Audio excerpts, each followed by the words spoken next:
Welcome to the Baggage Beacon Healing Hearts and Minds podcast.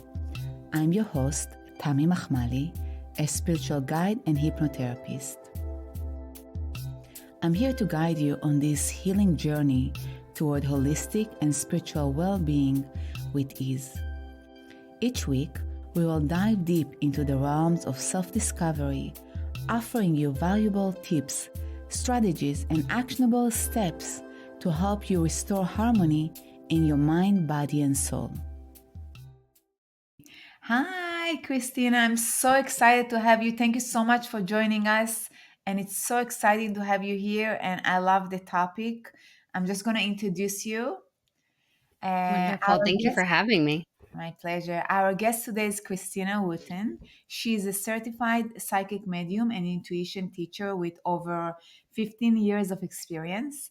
Christina helps people connect with spirit and live their purpose. She is passionate about assisting people in connecting with the spirit world to receive answers to their questions and tap into the loving support and wisdom that is there for them. Today, she's going to share insights on intuitive healing and spiritual living. And thank you, thank you, thank you. I'm honored to have you here, Christina. Thank you. It's always a pleasure to just be able to help represent the spirit side a little bit and create, hopefully, some bridges so people can understand a little bit more about intuition or connecting with the other side, and hopefully use that to integrate to have better, fulfilling, purposeful lives. For sure. I want you to start with asking you to share with us how you discovered your ability as a psychic medium so people know you better and what inspired you to pursue this path professionally. So, for me, I would say my journey with mediumship has really been something that has always been unfolding. There's new layers and new discoveries of that constantly happening. When I was a baby and really young, my mom, as a first time mom, would talk about that she would creep in to check on me, and I would always just sense her energy and wake up and be like, oh, is it time to get up? Let's get going. And of course, this was the time before we had baby cameras everywhere. And so she got to the point where she was like, I can't even go in the room or even go near the room because she'll sense me and wake up.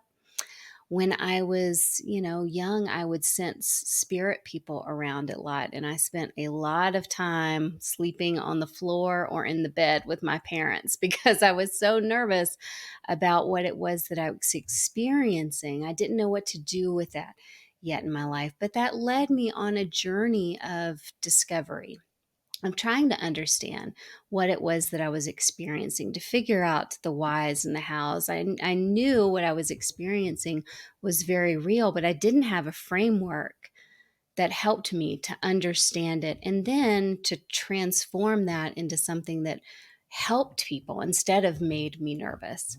But over time, I think the biggest impact in all of this was taking a healing class, a Reiki class. And suddenly I had this outlet for the information that I would receive from the spirit world to be able to share that with someone, to receive validation, to be able to support and to help them. And from there, it just magnified until I was like, oh, your loved one is here. And let me share this information about what's coming forward from there. And of course, I've had training all along around different forms of healing and also around mediumship that's just helped me to continue to grow and develop and be the very best that I can be, which I think is important for all of us to just continue the growth journey and the growth process. So But awesome.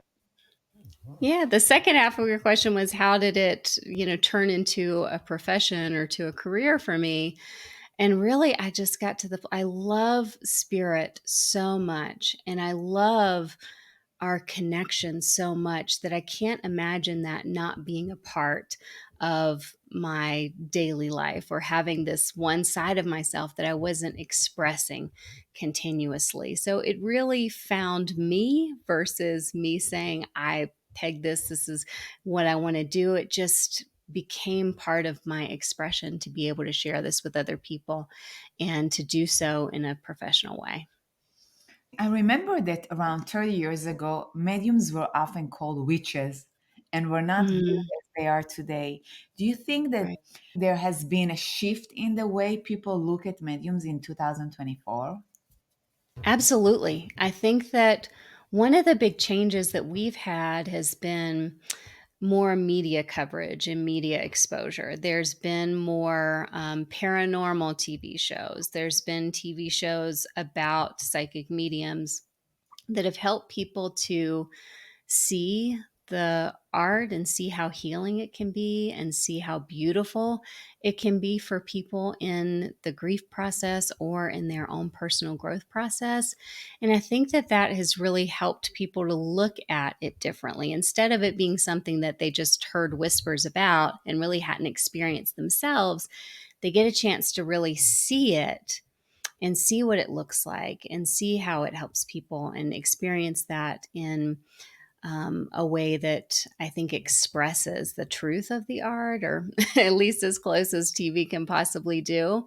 And that makes it less scary and less whispered about and less something that's taking place in closed doors, and helps people be a little bit more open to, well, what would that look like for me to have this experience, or for me to talk to my loved ones? And, is there something to that which leads to having a personal experience? And that's where real transformation seems to happen, is when somebody stops guessing about it, but really has an experience directly themselves. And then they just go, wow, I see how this helps, or I see how I've applied this in my life. And it's really helped me to grow, or helped me to get closure, helped me to find a healing path that maybe I wouldn't have found on my own. Wow. So this is fascinating. Besides Reiki training, what are other training that process that you had to take to become a psychic medium? So if someone is interested, they're like, "Oh my God, I can do it too," because a lot of people are gonna feel like, "Oh my God, I always would drown to it. It's not so bad." What do you recommend for people who want to engage in this practice and become one? Yeah.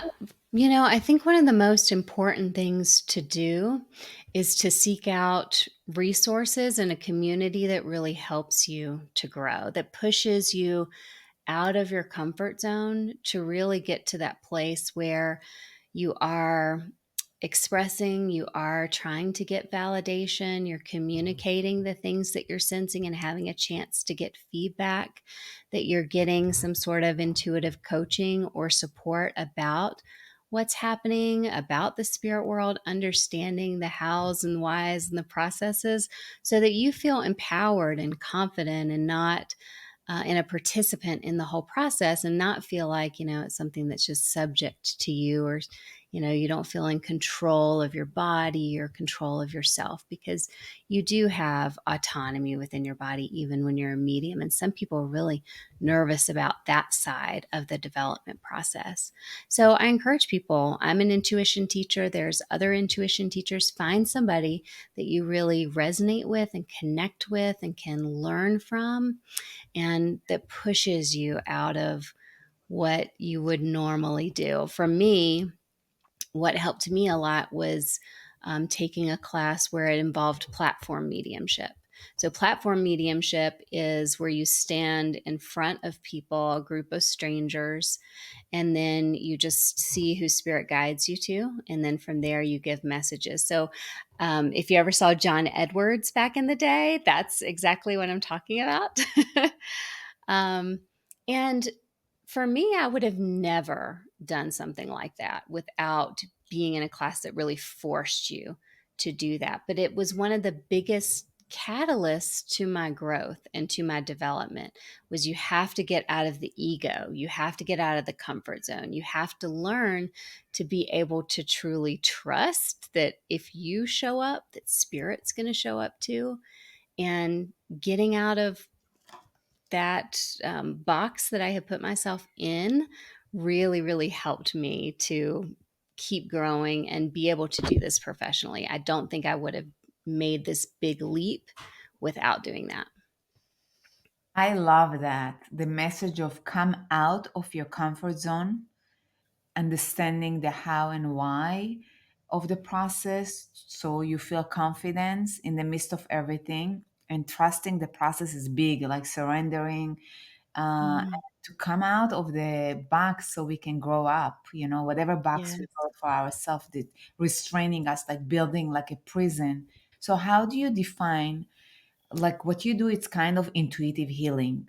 I know you took Mhm. like probably the Reiki and other processes that you study, but it seemed to me it's very intuitive, your healing. So through the work that you do, and what is intuitive healing and how is it different from other forms of healing? What are the benefits that people that come to you can get? Why would someone that doesn't know anything about it will come to see you? What make people so attractive to this field, to come and make an appointment and see you when they don't really understand? It's the unknown, basically. That's a good question. I think a lot of people come to some form of intuitive healing when they've reached the limits of what traditional medicine can do. So it for a lot of people it seems like a last resort. Like I know something is happening. I know something's happening within my body. I know that there's a blockage somewhere and nobody so far has been able to help me. How do I reclaim my health and how do I come back to the person that I know is inside of me that has vibrant health, that has a sense of well-being? How do I get my life back? So I think people come at it from that perspective. For me, what seems to help in when I'm doing a reading, connecting with the spirit world and being able to share how certain manifestations in the physical body can be due to things that are physical, but also due to things that are emotional or spiritual, it leads to these aha moments where it once you've woken up to something, you can't go back to sleep to. It's like the toothpaste is out of the tube. And when you have that aha about yourself and about how your energy is presenting and expressing itself in the world, it can help you to redefine and to shift and to make really big, bold changes in your life, the kinds of changes that you maybe wouldn't have made without having a really strong motivator to make those types of changes.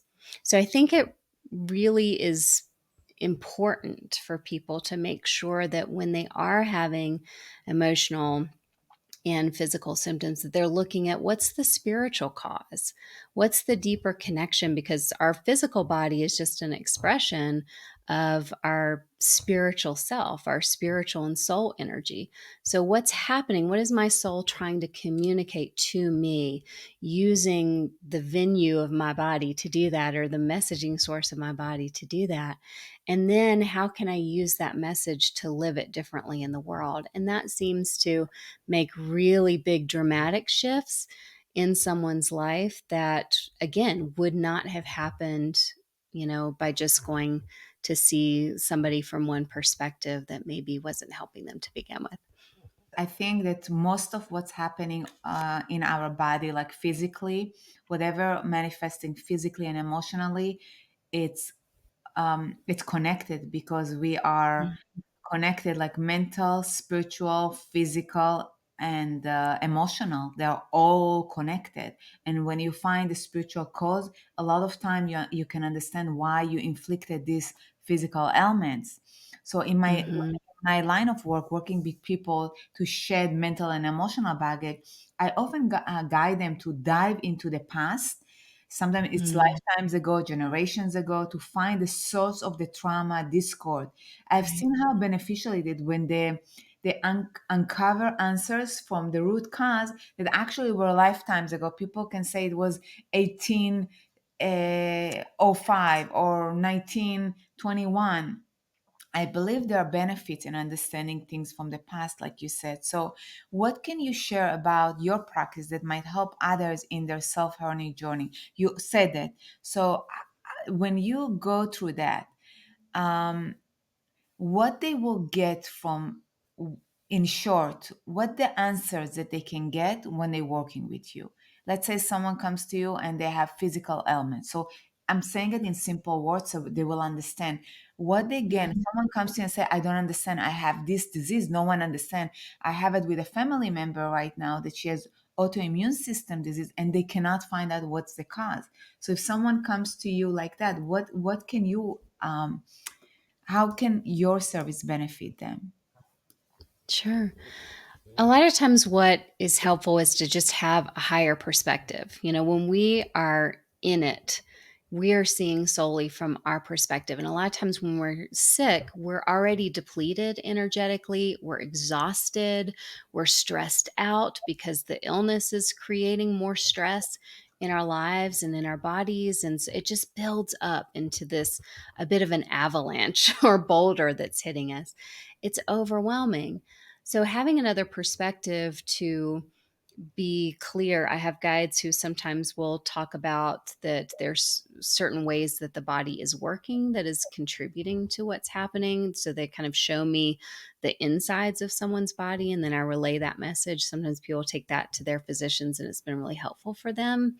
Um, Sometimes it's talking about this issue is connected with this emotional issue or the spiritual issue that's happening.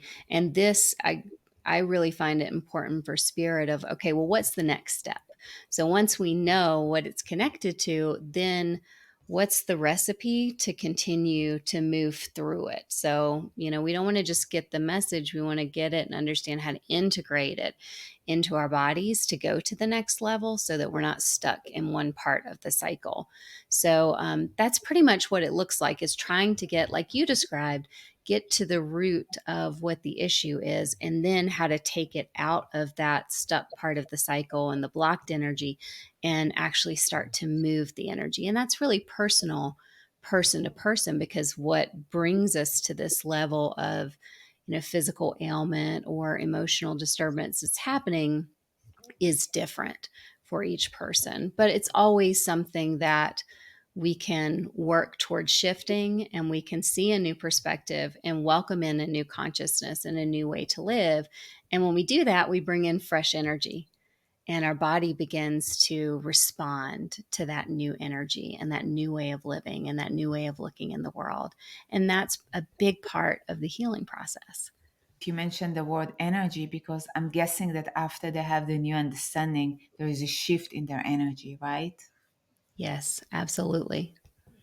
So, who are the people that come to you? Who is your audience in general? I mean, it's not general. You probably have specific people that come to you. Are they looking to heal themselves? What are they actually looking for when they call you? hmm As a medium, people come to me for a variety of different reasons, but I would say the main ones are for healing and closure related to someone who's crossed over. So they really want to understand, is that person still there? Are they well? Are they around them? How do I know that they're really around me and around my life? I have people who come in times of big crossroad decisions, and they're trying to understand what the best outcome is for them and for their life, and to help them to make the highest and best decisions for themselves. And I just give them spirit's perspective to help them make that discernment. And then I also have people who, like we were talking about, have that I feel really stuck in my life. Whether that's physical or whether it's just I'm not feeling fulfillment, I'm not feeling satisfaction, I'm kind of living like a shell of myself. I'm not finding the joy and the passion that I used to have in my life. And I know that I need something different, but I'm not sure how to get there. So I would say those are kind of the three groups of people that, one way or another, people kind of fit in those categories, who are needing extra support and extra help. And the guidance from spirit seems to be able to help them go to that next level, whatever that happens to be. This is a lot. So, I'm guessing you see a lot of breakthroughs, you see transformation after you actually talk to someone. So, do they make the one call and they come again? How often they come to you? Yeah. Because you told me that in a way someone that wants intuitive guidance in decision making process, they come to you. How often they come? Is it one time? Is it's gradual? Because it's like, let me give example of a weight loss. A trainer Yeah. will see the result because it's a weight loss, but in this line of work, how do you see the transformation? How is it revealing to you? I would say most people I've worked with repeatedly, just in the sense that they have good results and good experience, and they're like, "Okay, I want that again," or I want to see a new perspective again. So usually, I see people like once every 6 months or once a year. I like to keep it, not less than 6 months. And the reason for that is that I think it's really important for me as an intuition teacher for us to get to that place where we're not becoming dependent on spirit saying, this is what you have to do.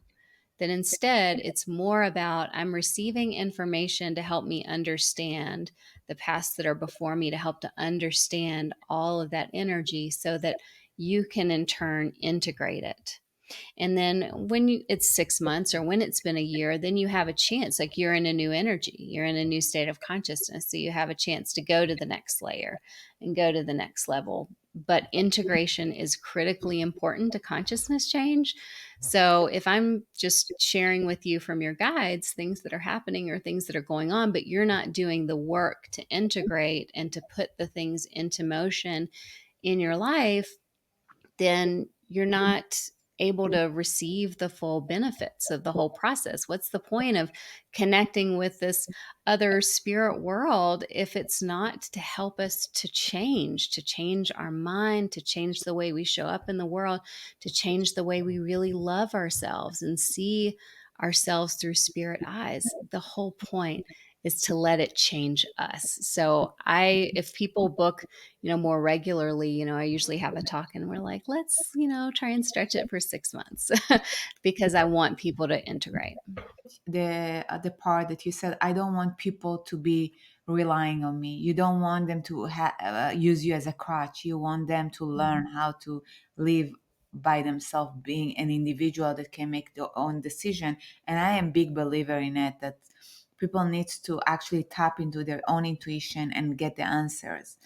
When you go to chiropractor or you go physical therapy, they give you exercises. So are there any specific techniques or exercises you commend for strengthening people's connection to their intuition, Mhm. to tap into this natural source that each one of us have to tap into their intuition and find the answers? Do you recommend, is there some technique that you can share, please? Absolutely. I think the most important thing in any intuitive development or spiritual growth process is consistency. And for some people, that's like, this horrible word of, oh, consistency, gross.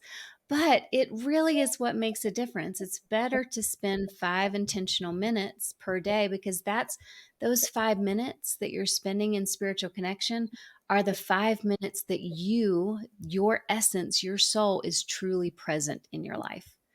So, if you are present in your life on a daily basis, that makes an enormous difference in the quality of the experience that you have. So, whatever your practice happens to be, let it be consistent and a schedule that you can hold yourself accountable to. I think that meditation is really powerful because it helps us, whether it's a breathing meditation, if you hate sitting down, a walking meditation, whatever kind of meditation clicks for you. There's lots of apps these days now, but it helps us learn how to clear and to dump the mental chaos that's happening all the time, the treadmill that's happening in our mind that's constantly in fight or flight mode. It helps our body to detox from that constant stress and to start to learn the discernment between anxiety, fears that are coming from my mind, and messages I'm getting from my mind, and things that are coming from another source, from a higher place. And meditation is really, there's no other way around it. That is a powerful tool for helping us to learn that discernment, to clear the mind. So, I think that that can be really, really powerful. The other thing I say is start to pay attention to the intuitive direction that you are getting. So when you have that experience where you feel that sense of, oh, I should grab my umbrella. For some reason, I feel like I should grab my umbrella. And then you talk yourself out of it. You're like, well, the weather didn't say it was going to rain today. This was no big deal. I'm going to leave it. I don't want to have to carry that around. And sure enough, there you are later realizing, I really wish that I had brought my umbrella with me. It's those places and moments where whether we're making a mistake or whether we followed something and we got rewarded from that, that we start to learn, okay, this is what that subtle voice sounds like. So we've got to pay attention to how those messages come in for us. And the last thing I would say that I think is really helpful is discerning more specifically about what your natural strengths are intuitively.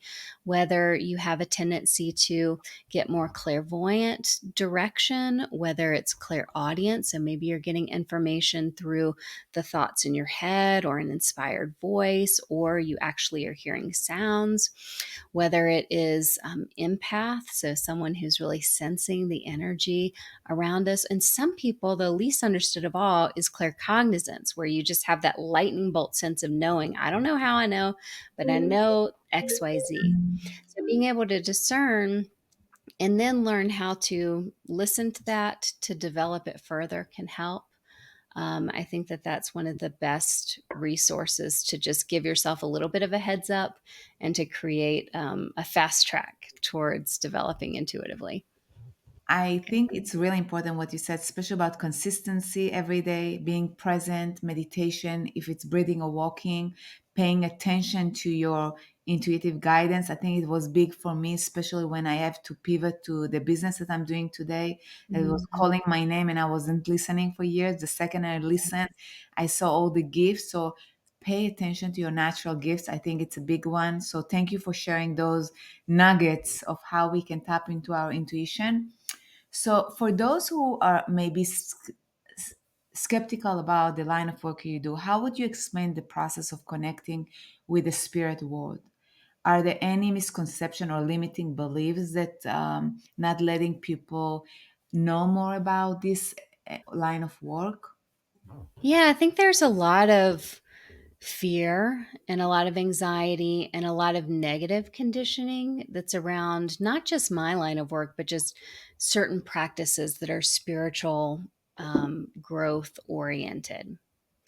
And I think that it really helps people to understand, to think about that there's so much that we don't fully understand in this world. We can see the symptoms and evidence of something magical in our lives, some sort of a sense of order, but we may not understand the hows and the whys and all the processes. But it's really for the spirit world, what we're doing is just tapping into the non physical world. It is another form of consciousness and form of reality. It's kind of for us as a medium, it's like tuning the radio dial and radio tuner to a certain frequency. And some people learn how to do that, to be able to connect with certain frequencies and to just share what it is that they're receiving to someone else, which benefits their lives and helps them. I think the results are really powerful and important in validating this whole process. And also the evidence of that our loved ones are still around in ways that it's hard to deny. And we think of things like we have dogs who have this. I'm looking over at my dog over here, but we have dogs who they hear things that we don't hear. They smell things that we don't smell because our receptors are different. We have bugs who are able to see light waves and frequencies that we don't see. All of this is existing, this energy around us that we can learn how to tap into. Everybody can learn how to do it, to grow into those frequencies and to continue to develop that process. But we have to first recognize that it is possible. We see things that we can't understand, that we can't explain. And there's language in that people use like, oh, I have a hunch. I have a feeling. I just had a vibe. I don't know how I knew, but something told me XYZ. Those are all other fancy words or fancy ways of saying intuition, but it's more culturally conditioned to accept those.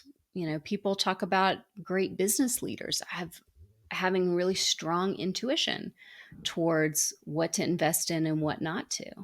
So we have to start to pay attention to where intuition is already showing up and start to reduce the anxiety and reduce the fear around it so that we can just recognize that something is happening here. And the more that we can do to try and understand it, the better that we all can be, especially when it can support us and help us and keep us in a positive mindset and an inspired state of mind, which is really important. We're in a very heavy density.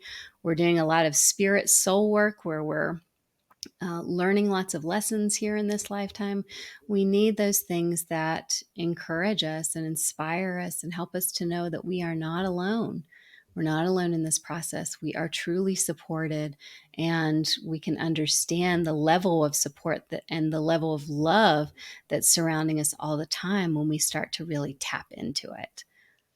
You talked a lot before about getting answers. So, how connecting with the spirit world can someone discover their purpose or align with their purpose? I have a lot of clients that coming to me because they want to clear the baggage, so their roots are clean, so they can be clear about finding their purpose.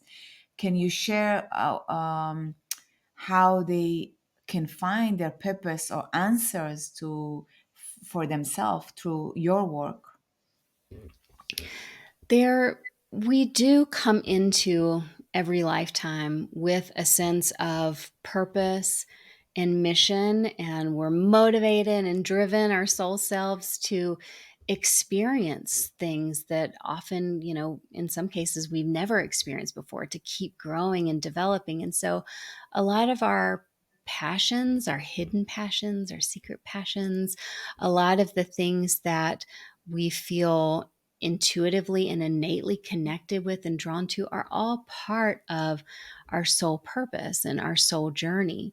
And I've found that some people think of the concept of a soul purpose like, I'm here to write a book. I'm here to write a book that's going to help people and that's going to change the world. It's my sole purpose.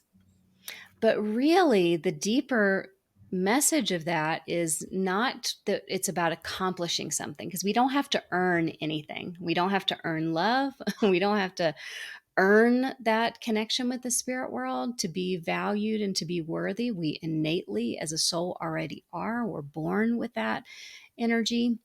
So instead, it's more about a soul purpose is I have the opportunity to come here into this life to express my innermost thoughts and feelings through the written word. And from that, being able to touch other people. So it's learning also that our sole purpose isn't accomplishment and achievement based, that it's a lot deeper than that. And it's all about how we're exploring the world through the vehicle of having a life and having a body and having this experience of identity. That's different in some ways than what we're used to in the spirit world. We have to experience space and time and process and limits, and it's all very different type of experience. Our sole purpose is so much deeper than our accomplishments. I love that because I'm a big believer in it. There is so much more layers to what we see in the physical world. So Yes. I'm a big believer because love is our birthright.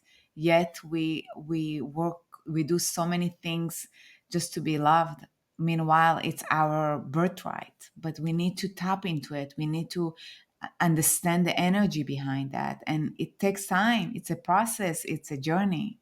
So Yes.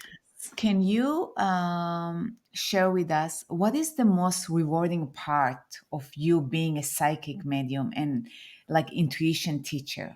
Can you share any Mm. particular challenges you have faced in your career or how you overcome them?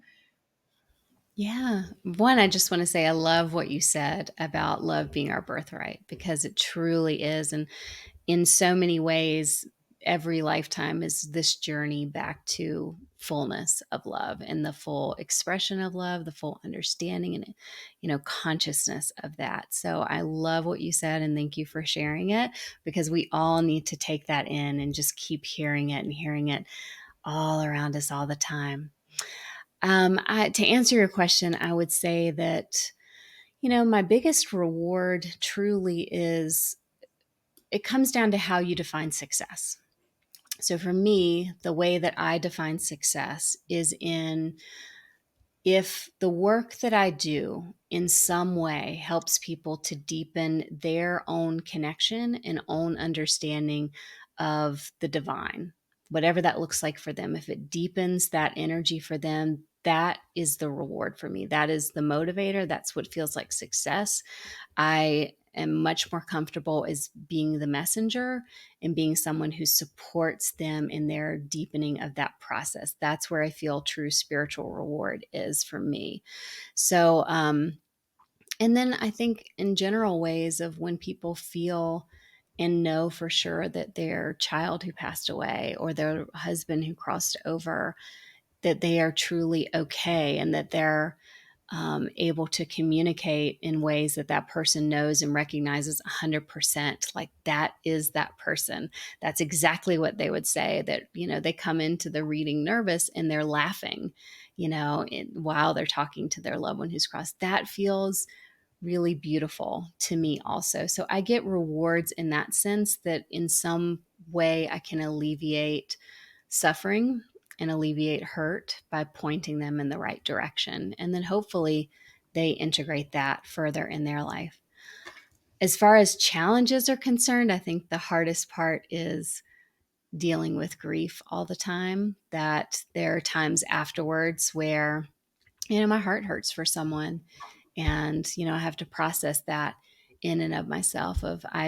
It's hard for people to be in suffering and to feel the depth of loss that some people have experienced. And as a human being, that makes me sad, and I have to sit with that, but also knowing that I'm grateful to be able to have the opportunity to do this type of work means the world to me. You get in your line of work to elevate others by giving hope and answers. This is, I Mm, think, most people are craving it so much. So I think it's just beautiful that you can do that, to help share your gifts and help others by elevating, empowering them, giving them answers. You get a lot of energies from other people that you help. So how do you get right. to protect yourself? Mm. So, energetically, when I'm connecting with someone, I'm connecting with my spirit guides who are shielding me and protecting me during the whole process. So, I know that I'm not alone trying to, make sure only people this person wants to talk to are coming in and not people that maybe they don't want to talk to from the other side. I know that I have help on the other side that's making sure that that's the case. And so I feel confident over the years of work of, even in the past, I was so confident that I did space clearings as well. I know that I'm fully safe and fully protected and fully supported, and that my energy, I have a sovereignty over that energy, and I express that to the fullest. So I'm grateful to just know that I'm safe and I'm protected. And, I have had a couple of times where someone in a reading, like their loved one was coming through, and this person kind of lingered a little bit after the reading. And I was like, okay, it's time to move on. Thank you so much. Bye They bye. love And it they too do. They're much. always, They love their readings too much. yeah. So it's like, they respect my space and respect that, oh, okay, well, maybe this isn't the place where I should be hanging out. I don't want to have like a train terminal over here where we're just spirits everywhere all the time. So I appreciate that they allow me to have my boundaries physically and also in my sacred space. And that helps me I certainly wouldn't be doing this if I didn't have that kind of sense of protection. So I'm guessing the same way, like in my line of work, I ask for the permission and I enter only Mm, when they allow it and only when they ask me. Because I'm right. guessing when you go places and you tell people, oh, I'm a psychic medium, they all think it's a misconception. I know it's just Yeah. a way that people think, oh, right now she can read me. Let me be careful. Let me just Yeah. fix myself. They tend not to be so much authentic because they think they have to play a persona. Is it what do you Right. do then? What do you say about that? I would say when I go to an event or go somewhere, it's I have two opposite extremes where people are either like it's a parting of the seas. They're like, "Oh my gosh, I got to stay away from this. I don't want somebody to, see that I'm having a secret affair or that this is going on or whatever story they have in their life that I'm going to be judging them about." They're like, "Oh, let me hide this," which they don't need to do. And then the other half are like, "Oh, I love that energy. Tell me more. Tell me all about your experiences." And then are hanging with me the rest of the time. So it's definitely an extreme. But I think for people to know is most ethical, I mean, I would say all ethical psychic mediums ask for your permission before coming into your energy. So I'm not coming into your energy poking around, talking to your guides, talking to your loved ones without you expressly saying, "Christina, will you please give me information?" or "I'm here for a reading." It's about consideration and kindness. You don't want somebody coming to your house and going through your medicine cabinet and your junk drawers and all of that. Energetically, it's the same thing. If somebody's poking around in your energy without permission, it is like they're going through your closets and going through your bedside table and going through your junk drawers. And it's just plain not polite and not considerate and not appropriate. So I don't do that. And you don't need to part the seas when a medium is around. I think what you expressed is very important, especially when you talk about boundaries. So you're not just going to tap into someone's energy without their permission. So I think people, it's important for them to understand that you choose when you open the door. Right. Right. You have a limit, boundaries, and you open the door when they want that. You welcome them, and when they're done, you close it. It's not something that open Right. 24/7, right? Yeah. Good. So, lastly, what message or advice would you like to share with the listeners who are on their journey of healing and self care? Mm. I think the biggest thing is the more that you can, there seems to be a focus sometimes on what can I eliminate from my life? What can I eliminate? I need to eliminate the sugars. I need to eliminate the carbs. I need to eliminate my negative obsessive thoughts. I need to eliminate, eliminate, eliminate.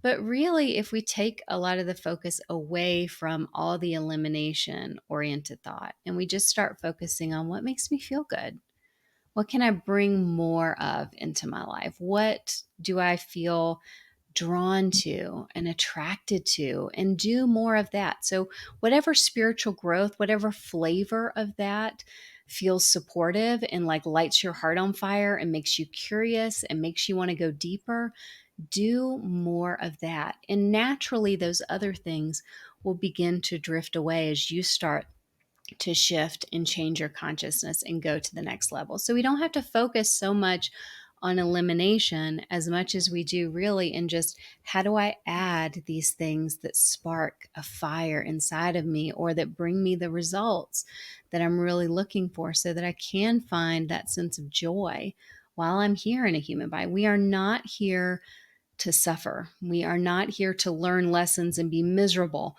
the whole time. We are here to awaken to joy.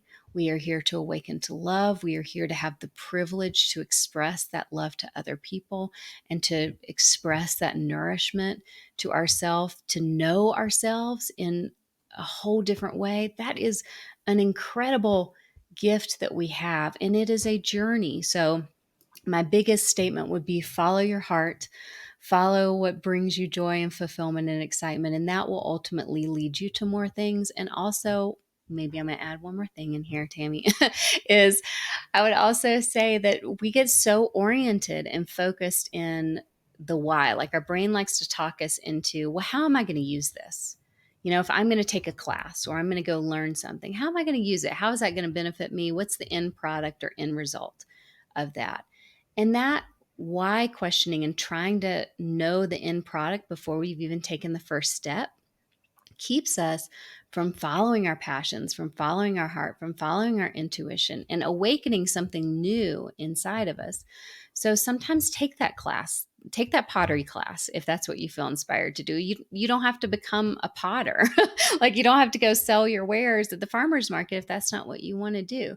But follow that initial inclination of what feels exciting to you, what feels fun, without having to know or make it fit into your world in some money earning way or status way, to really let go. And I think when we do that, when we engage in enchanted play, when we follow our sense of joy and curiosity, so much awakens within us. And we really feel like we have a life that's worth living. And our brain and our ego gets out of the driver's seat, and suddenly our heart gets in the driver's seat. And that's where all the fun is. I think what you said, it's priceless because often we don't even know how to bring joy, how to express this joy. And I usually tell people, if you don't know what to do, go back, tap into your childhood, what brought joy when you were little, so you can awaken the love and all these parts of you that you forgot about them. Just do it, like you say. The second you start with something, it will awaken something new. So I love that. So now that we are almost ending, how can our listeners get in touch with you if they want to learn more or work with you directly? Wonderful. My website is sedonamedium.com. And there's a link there to my podcast, Modern Life and Spirit podcast. There's also a quiz at the very top that's what is my intuitive superpower, which will help you to discern or understand how you naturally are getting some of your intuitive messages and to help you grow with that. And then, of course, there's lots of other information that's there and available for you to peruse and connect with, depending on what your desire and learning about the spirit world happens to be. But that's sedonamedium.com. Thank you so much, Christina. I'm going to put all your information in the podcast notes so the viewers, the listeners can tap into them and find more about you. It was a Thank pleasure. I was honored to be here with you. Thank you so much for your beautiful insight. Thank you. Thank you so much for having me. And I love how you really live this energy in your life, I can feel the clarity in your energy and the clarity in your message about how you're sharing to release and to let go and to come forward into the heart. And I think that's a permission that we all truly deeply need. So thank you for sharing your message in the world and just allowing me to witness and share with you today. Thank you. And I see you soon. If you're curious and want to dive deeper, you are in the right space. I ask you to look within for all the things that you want to do, be, and have. Join me at the Baggage Begun Healing Hearts and Minds podcast with new episodes every Wednesday as we discover the path towards healing and transformation.